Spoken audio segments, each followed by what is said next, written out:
Hey guys, how you doing? Big Guysy up in here once again, and in this video I'm going to give you guys my review of the movie Harry Potter and the Order of the Phoenix. Like I always mention in these review videos, this is just a run-of-the-mill spoiler-free review.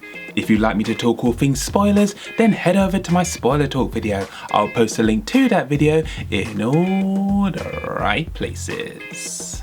After saving himself and Cousin Dudley from a random Dementor attack, Harry Potter is informed that he is expelled from Hogwarts for performing magic in the presence of a Muggle. Later that night, he is approached by the Order of the Phoenix, a secret society set up by Dumbledore to fight off you-know-who the last time he was a threat. So, the movie adaptation of Harry Potter and the Order of the Phoenix. Long story short, I liked it. I really liked it. In fact, I'll even go as far to say that it is the best installment of the series so far.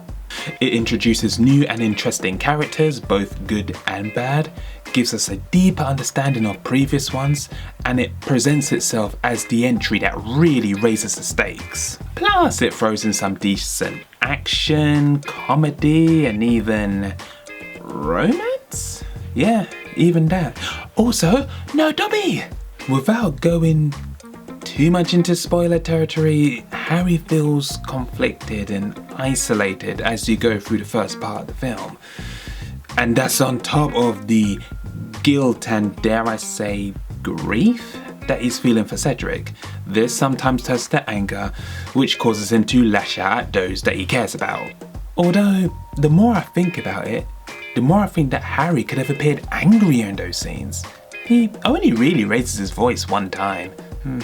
Perhaps the filmmakers were thinking about the little uns. Also, seeing as how 90% of this saga is set in a school, it's actually quite nice to see the other kids pulling their weight and getting more involved. I mean, all this bad stuff is happening in Hogwarts. Harry and Co can't be always sorting it out. Okay, I'm now going to highlight 2 new characters and 2 returning characters that stood out for me.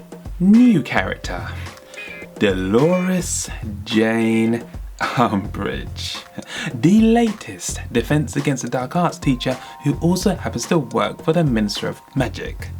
She is a character like no other. While she's not directly involved in the Harry versus Voldemort fight, she does create quite a stir in Hogwarts.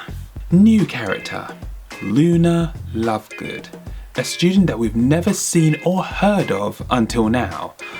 Let's just say she's quite out there. Returning character, Neville Longbottom. He's a slightly more established character this time round, as we learn more about his family history. Now, if the books are anything to go by, I am very much looking forward to how he turns out in future film installments. Returning character, Professor Severus Snape. Now, there's a part of the movie where we get an interesting one-to-one between Snape and Harry. Like Neville, we get a glimpse of Snape's history and also an understanding as to why he's not a big fan of the Potter name.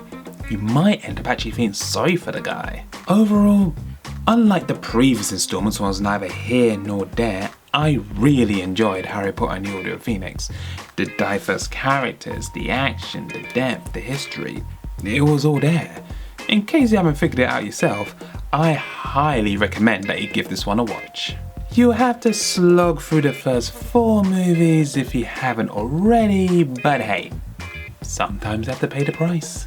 Well, that nicely rounds up my review of the movie adaptation of Harry Potter and the Order of the Phoenix. If you're ready to hear all things spoilers, I'll be waiting for you in my spoiler talk video, but until then, lay a toes.